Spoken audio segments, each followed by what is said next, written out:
3 things you must stop doing to get closer to God. Ever feel like something's keeping you from connecting deeply with God? You pray, read the Bible, yet still feel distant. Let's explore 3 things the Bible tells us to stop doing to close that gap and draw nearer to God. Number 1. Stop holding on to unforgiveness. Ephesians chapter 4, verse 31 to 32 says, "Let all bitterness, wrath, anger, clamor, and evil speaking be put away from you with all malice. And be kind to one another, tender-hearted, forgiving one another, even as God in Christ forgave you." Unforgiveness hardens our hearts and creates a barrier between us and God. When we choose to forgive, we reflect God's grace and allow His love to flow freely in our lives. Number 2. Stop worrying about tomorrow. Matthew chapter 6, verse 34 says, "Therefore do not worry about tomorrow, for tomorrow will worry about itself." Each day has enough trouble of its own. Constant worry about the future distracts us from experiencing God's presence in the moment.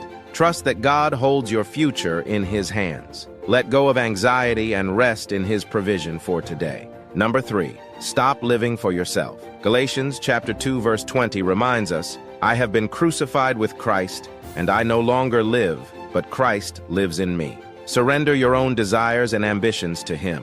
As you live for God and serve others, your relationship with Him will deepen. Drawing closer to God begins with trusting Him, forgiving others, and living fully for His purpose.